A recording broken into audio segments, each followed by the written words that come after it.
Hello friends, welcome back to my channel economic corner. यह Jean पियाजे का सिद्धांत है, संज्ञानात्मक विकास का सिद्धांत है। यह सभी एग्जामों में पूछा जाता है, जैसे कि STET, C TET, UP TET, REET, REET mains, second grade, first grade, सभी एग्जामों में इम्पोर्टेंट है। और ये संज्ञानात्मक विकास का सिद्धांत मैंने इतने इसमें अच्छे से अच्छे लेवल के क्वेश्चन पूछे जाते हैं। जो मैंने इसमें क्वेश्चन तो नहीं शामिल करे हैं, लेकिन इसमें से एक भी क्वेश्चन आपका नहीं छूटेगा। देखना, आप अगर इसको पढ़ोगे, अगर आप इसी तरह के नोट्स से पढ़ना चाहते हैं, इन्हीं नोट्सों को बना करके मैंने सी टेट क्लियर किया है, रीट क्लियर किया है, मैंने एस टेट भी इस बार क्लियर हुआ है मेरा। अगर आप पढ़ना चाहते हैं तो लाइक कमेंट ज़रूर करें और मेरे चैनल को सब्सक्राइब ज़रूर करके जाएं। संज्ञानात्मक विकास का सिद्धांत जीन पियाजे का। परिपक्वता अनुभव की अंतःक्रिया से संज्ञानात्मक विकास होता है। जीन पियाजे ने क्या कहा है कि परिपक्वता और अनुभव की, यानी एक टाइम पे परिपक्व होने पर ही किसी चीज़ को हम सीख सकते हैं। जैसे बच्चे को आप बड़े क्लासों के चैप्टर पढ़ाना चाहोगे, क्या वो सीख सकते हैं? नहीं। परिपक्व उस एज के होंगे तभी वो सीख सकते हैं, उसी टाइम पे उसकी डेवलप समझ विकसित होती है। जीन पियाजे ने कुछ प्रतिवर्त क्रियाएं बताई हैं, जैसे रूटिंग। रूटिंग क्या होती है? जब छोटे बच्चे के गालों पर स्पर्श करते हैं तो रूटिंग की क्रिया होती है, तो ये 3 से 6 माह में विलुप्त हो जाते हैं। मोरो वाला रिफ्लेक्स है, ये होता है आवाज़ के होने पर बच्चे का चमकना, और ये 6 से 7 माह में विलुप्त हो जाता है। ग्रेस्पिंग रिफ्लेक्स है, ये पकड़ना होता है, बच्चा किसी भी हाथ में कोई भी चीज़ आ जाए उसको हाथ से पकड़ता है, यूँ 3 से 4 माह में विलुप्त हो जाता है। बेबिन्स की है, जब उस बच्चे के तलवों को स्पर्श करते हैं तो वो ऐसे से यूं यूं करता है पैरों को, 8 से 12 माह में विलुप्त हो जाते हैं। जीन पियाजे ने संज्ञानात्मक विकास की, कोग्निटिव डेवलपमेंट की 4 अवस्थाएं बताई हैं। पहली है सेंसरी मोटर पीरियड, संवेदनात्मक गामक काल 0 से 2 वर्ष तक होता है। दूसरी बताइए प्री ऑपरेशनल पीरियड, पूर्व संक्रियात्मक अवस्था या प्राक संक्रियात्मक अवस्था, यह होती है 2 से 7 वर्ष। इसकी भी 2 उपअवस्थाएं होती हैं, प्राक संप्रत्यात्मक अवधि, प्री कंसेप्चुअल फेज 2 से 4 वर्ष, अंतर्दर्शीय अवधि, अंत प्रज्ञ चिंतन काल, इनिशिएटिव फेज 4 से 7 वर्ष।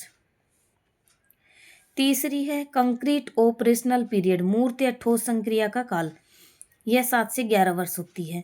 फॉर्मल ऑपरेशनल पीरियड, औपचारिक संक्रियात्मक अवस्था। पहली अवस्था पढ़ते हैं संवेदनात्मक गामक काल, ये 0 से 2 वर्ष होता है। इसकी 6 उपअवस्थाएं हैं। पहली है, प्रथम अवस्था है प्रतिवर्त क्रियाओं की अवस्था, जन्म से 1 माह तक होती है, और इसमें सबसे मेन प्रतिवर्त क्रिया होती है, चूसने का प्रतिवर्त सबसे प्रबल होता है।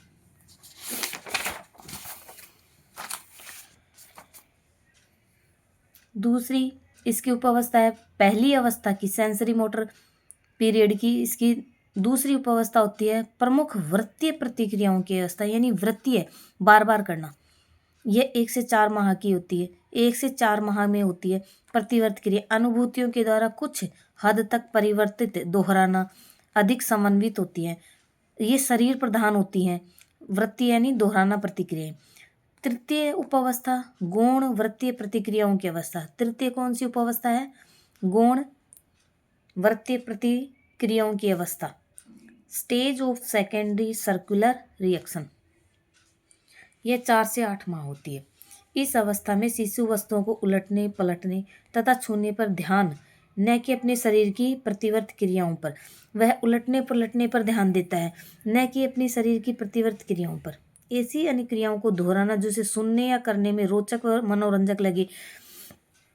4 से 8 माह का बच्चा क्या करता है? ऐसी अनुक्रियाएं करता है जो उसे सुनने में रोचक लगती हैं, जैसे बर्तनों की आवाज़ें उसको अच्छी लगने लग जाती हैं। चतुर्थ अवस्था गौण स्कीमेटा की समन्वय की अवस्था, स्टेज ऑफ कोऑर्डिनेशन सेकेंडरी स्कीमेटा, 8 से 12 माह। बालक उद्देश्य तथा उस पर पहुंचने के साधन में अंतर करना प्रारंभ कर देता है। इस अवस्था में बच्चा जैसे उद्देश्य, उसको क्या पकड़ना है और उसके बीच में कौन सा बाधक तत्व आ रहा है, उसमें अंतर करना समझ जाता है। अनुकरण की योग्यता होती है। अनुकरण की योग्यता कितने माह में आती है बच्चे में? 10 माह में। स्कीमा का एक परिस्थिति से दूसरी परिस्थिति में सामान्यीकरण करना भी प्रारंभ कर देता है। पंचम उपावस्था कौन सी होती है? तृतीय वृत्तीय प्रतिक्रियाओं की अवस्था, stage of tertiary circular reaction. 12 से 18 माह तक बालक वस्तुओं के गुणों को प्रयत्न एवं त्रुटि विधि से सीखने की कोशिश करता है। बच्चों की शारीरिक अभिक्रियाओं में अभिरुचि कम हो जाती है और वे स्वयं कुछ वस्तुओं को लेकर प्रयोग करते हैं।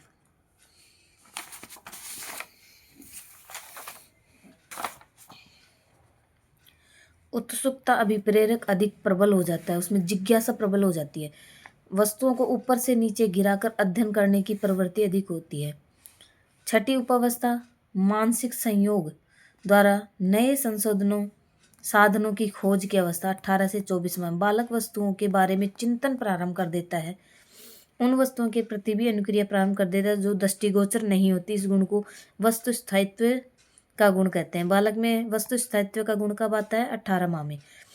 18 से 24 माह में बच्चे का चिंतन अधिक वास्तविक हो जाता है। ऑब्जेक्टिव परमानेंस की अवस्था 18 माह में आ जाता है।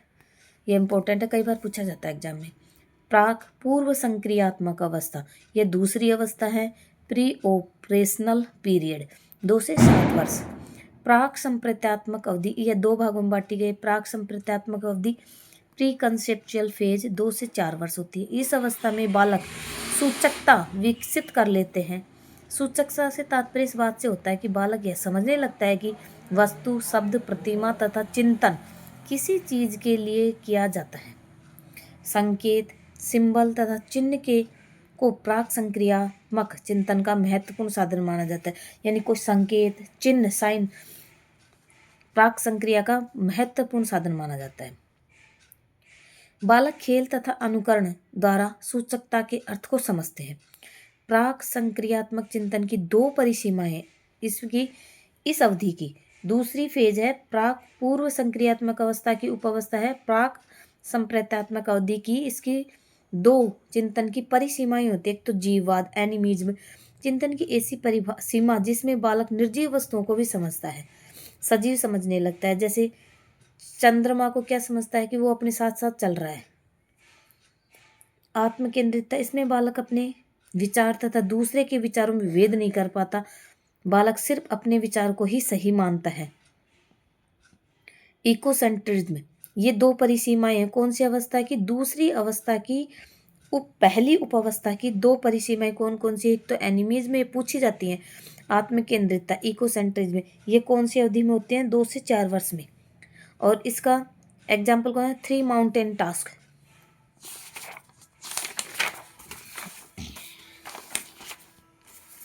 अब दूसरी अवस्था की दूसरी उपावस्था कौन सी? अंतर्दर्शी अवधि या अंतःप्रज्ञ चिंतन की अवस्था। इनिशिएटिव फेज 4 से 7 वर्ष होती है। बालक का चिंतन एवं तर्कना पहले से अधिक परिपक्व हो जाता है, साधारण जोड़, घटाव, गुणा, भाग आदि कर पाता है, परंतु इन मानसिक प्रतिक्रियाओं के पीछे छिपे नियमों को वह नहीं समझ पाता है। जैसे जोड़, गुणा, भाग ये सब कर तो लेता है, लेकिन इसके पीछे क्या नियम लगते हैं वो नहीं समझ पाता है। अंतर्दर्शी चिंतन एक ऐसा चिंतन जिसमें कोई भी क्रमबद्ध तर्क नहीं होता है। अंतर्दर्शी चिंतन का दोष क्या होता है? बच्चों के चिंतन में पलटावी गुण नहीं होता है।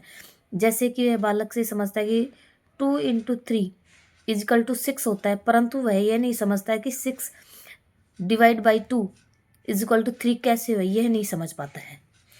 पलटावी चिंतन का गुण नहीं आता है 4 से 7 वर्ष की अवस्था में। तीसरी अवस्था है ठोस संक्रिया या मूर्त संक्रियात्मक का काल, यह 7 से 11 वर्ष होता है। बालक ठोस वस्तुओं के आधार पर आसानी से मानसिक संक्रिया कर सकते हैं। एक तो ठोस वस्तुओं के आधार पर मूर्त संक्रियात्मक अवस्था है, तो मूर्त वस्तुओं के द्वारा ही संक्रिया करते हैं। पलटावी गुण आ जाता है इसमें, संरक्षण का, कंजर्वेशन का गुण संबंधी। जैसे छोटे वो एग्जाम्पल है ना, जैसे कि बड़े गिलास वाला, छोटे गिलास वाला, तो ये भी समझ में आने लगता है बच्चे को कि इसमें कोई चौड़ा गिलास होता है, कोई लंबा होता है। तो कई बच्चों, छोटे वाले बच्चों में इसमें ये गुण नहीं आता है 4 से 7 में, संरक्षण का, पलटावी का। लेकिन ठोस संक्रियात्मक या मूर्त संक्रियात्मक काल में ये गुण आ जाते हैं, पलटावी गुण, संरक्षण का और संबंध तथा वर्गीकरण का। बालक तरल, लंबाई, भार, तत्व के संरक्षण से संबंधित समस्याओं का समाधान कर लेते हैं। पंक्तिबद्धता का भी गुण विकसित हो जाता है। जैसे उसको इस तरह से हम डंडियाँ खींच के इसको ऐसे ऐसे ऐसे ऐसे कह देंगे बच्चों को, इसको क्रम में सजाओ तो बच्चा लगा देगा ऐसे, इस तरह से। ये पंक्तिबद्धता का गुण भी विकसित हो जाता है। और ठोस संक्रियात्मक चिंतन के दोष कौन कौन से हैं? बालक मानसिक संक्रिया तभी कर पाते जब वस्तुओं के ठोस रूप में हो और चिंतन पूर्ण रूप से क्रमबद्ध नहीं होता है, इसमें पूर्ण रूपता नहीं आती अभी। चौथी अवस्था है औपचारिक संक्रियात्मक अवस्था, फॉर्मल ऑपरेशनल पीरियड। ये 11 से 15 वर्ष के होते हैं। चिंतन में अधिक लचीलापन आ जाता है। समस्या का समाधान काल्पनिक रूप से सोचकर एवं चिंतन करने में सक्षम हो जाता है। समस्या के समाधान के लिए समस्या के एकांशों में से ठोस रूप से उसके सामने उपस्थित होना अनिवार्य नहीं है, क्योंकि वो काल्पनिक रूप से भी चिंतन करने लग जाता है। और चिंतन से वस्तुनिष्ठता तथा वास्तविकता की भूमिका बढ़ जाती है। यह हमारा जीन पियाजे का सिद्धांत खत्म होता है। और आपको अच्छा लगा हो ये वीडियो तो बच्चों लाइक, शेयर, सब्सक्राइब करके ज़रूर जाना चैनल को। और अगर आपको इसी तरह की वीडियो चाहिए तो कमेंट ज़रूर करना।